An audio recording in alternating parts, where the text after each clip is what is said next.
Hello!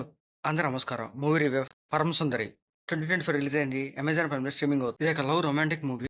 Again kiss scenes అయితే ఉంటాయి. మరి అడల్ట్ సీన్స్ అయితే ఏమి ఉండవనమాట ఈ మూవీలో. ఇంకా లవ్ స్టోరీ కూడా అంత గొప్పగా ఏమి ఉండదు. ఇంకా ఈ మూవీ స్టోరీలోకెళ్తే పరమ వాళ్ళ ఫ్రెండ్ శేఖరు ఒక డేటింగ్ యాప్ డెవలప్ చేశాడు. దాన్ని టెస్ట్ చేయడానికి తను ఒక ప్రొఫైల్ క్రియేట్ చేశాడు. ఆ ప్రొఫైల్‌కి 100% మ్యాచ్ అయ్యే ఇంకో ప్రొఫైల్ దొరుకుతుందన్నమాట. ఆ ప్రొఫైల్ ఎవరిదో కాదు, హీరోయిన్ సుందరి దామోదరం పిల్లై. తను కేరళలో ఒక టూరిస్ట్ హోటల్ రన్ చేస్తూ ఉంటది. పరమ ప్రొఫైల్‌కి అండ్ సుందరి ప్రొఫైల్‌కి 100% మ్యాచ్ అవ్వడంతో పరం సుందరిని వెతుక్కుంటా కేరళ వస్తాడు. కేరళ వచ్చాక పరం సుందరి ప్రేమలో ఎలా పడ్డాడు? అసలు ఏం జరిగిందనేది ఈ మూవీ స్టోరీ అనమాట. ఇంకా స్టార్టింగ్‌లో ఒక మంచి పాయింట్ మీద ఈ మూవీ స్టార్ట్ అవుద్ది. ఆ తర్వాత పరం సుందరిని వెతుక్కుంటా కేరళ వచ్చాడు. కేరళ వచ్చాక అసలు ఏం జరుగుతుందనేది చూపించే సీన్స్ కొంచెం పర్లేదు బాగానే ఉంటాయి. పరం సుందరిని ట్రై చేయటము, సుందరి అభిప్రాయాలు తెలుసుకోవడానికి చేసే సీన్స్ చూపిస్తారు. అవి చూడడానికైతే పర్లేదు బాగానే ఉంటాయి. ఫస్ట్ హాఫ్ కొంచెం నార్మల్‌గానే అండ్ రొటీన్‌గానే తీసుకెళ్తాడు. అవి అయితే ఓకే. ఓకేలాగా అనిపిస్తాయి. మరీ అంత ఇంట్రెస్టింగ్‌గా లవ్ స్టోరీ అన్నట్టు ఏం పెట్టడు గానీ చూడ్డానికైతే బాగానే ఉంటాయన్నమాట. ఇంకా ఇంటర్వ్యూలో ఒక చిన్న ట్విస్ట్ పెడతాడు. ఆ ట్విస్ట్‌తోనే సెకండ్ హాఫ్‌లో తీసుకెళ్తాడన్నమాట. సెకండ్ హాఫ్ వెళ్ళే కొద్దిగా ఏంటంటే స్టోరీ ఇంకా రొటీన్‌గా అయిపోతా ఉంటది. మనకి ఈజీగా గెస్ చేయొచ్చన్నమాట. ఏం జరుగుతుంది ఏంటి అనేది. రొటీన్ లవ్ స్టోరీ సీన్సే అన్నమాట. ఇంతకుముందు సినిమాలో చూసినలాగా సీన్స్ లాగా అనిపిస్తాయి గానీ కొత్తగా అంటూ ఏమి అనిపించవు. ఇది కాక ఇలాంటి లవ్ స్టోరీస్ మనం ఇంతకుముందు చూసాం 'చెన్నై ఎక్స్‌ప్రెస్‌లో' ఒక సౌత్ అమ్మాయి, నార్త్ అబ్బాయి ఇద్దరు కలిసి లవ్ చేసుకోవటము. ఇలాంటి మూవీస్ మనం చూసాం కాబట్టి ఈ మూవీలో కొంచెం డిఫరెంట్‌గా ఎక్స్‌పెక్ట్ చేస్తాము.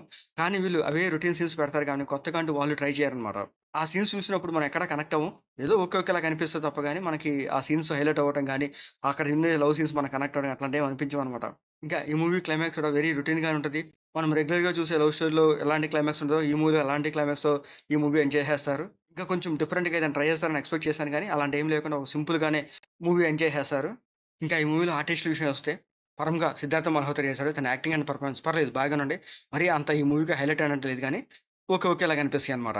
ఇంకా సుందరిగా 'జాహ్నవి కపూర్' చేసింది. తన యాక్టింగ్ అండ్ పెర్ఫార్మెన్స్ అయితే ఈ మూవీలో కొంచెం బెటర్‌గానే ఉన్నాయి. ఎందుకంటే తను కేరళ అమ్మాయిగా బాగా సెట్ అయింది. తన లుక్ అండ్ గెటప్ ఈ మూవీలో ఒక హైలైట్ అన్నమాట. ఇంకా రిమైన్ క్యారెక్టర్స్ కూడా అండి ఓకే. పర్లేదు వాళ్ళ పెర్ఫార్మెన్స్ అండ్ యాక్టింగ్ కూడా ఓకే. ఓకేలాగా అనిపిస్తాయి.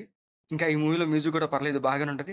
మరీ ఎక్కువ సాంగ్స్ పెట్టలేదు కానీ ఉన్నంత సాంగ్స్ బాగానే ఉన్నాయి. ఇంకా ఈ మూవీ టెక్నిక్ కూడా చాలా బావుంటది. ఎందుకంటే ఈ మూవీ కంప్లీట్‌గా కేరళ బ్యాక్‌డ్రాప్‌లో తీశారు. అక్కడ లొకేషన్ చాలా బ్యూటిఫుల్‌గా ఉంటాయి. అండ్ ఈ మూవీ లాస్ట్‌లో ఒక బోట్ రేస్ సీన్ చూపిస్తారు. అది చూడడానికైతే కొంచెం బావుంటది. అది కొంచెం బాగా చూపించుంటే హైలైట్‌గా అనిపించేది ఈ మూవీలో. ఆ రేస్ కొంచెం సింపుల్‌గా చూపించినట్టు అనిపిస్తది. ఇలాంటి సీన్స్ హైలైట్ చేయకుండా చాలా సింపుల్‌గా తేల్చేస్తారు ఈ మూవీలో కొన్ని కొన్ని సీన్స్ అయితే. ఇంకా ఈ మూవీ ఓవరాల్‌గా అయితే ఒకసారి చూడొచ్చు. సాంగ్స్ గాని, అక్కడక్కడ కొన్ని లవ్ సీన్స్ అవి చూడడానికైతే కొంచెం పర్లేదు బాగానే ఉంటాయి. ఇంకా ఈ మూవీలో బ్లడ్ సీన్స్ గాని, అడల్ట్ సీన్స్ కానీ అట్లాంటివి ఏమి లేవు. అమెజాన్ ప్రైమ్‌లో స్ట్రీమింగ్ అవుతుంది. తప్పకుండా చూడండి. మీకు నచ్చితే మీకు మా వీడియోస్ నచ్చితే లైక్ చేయండి, షేర్ చేయండి, సబ్స్క్రైబ్ చేసుకోండి. Thank you for watching.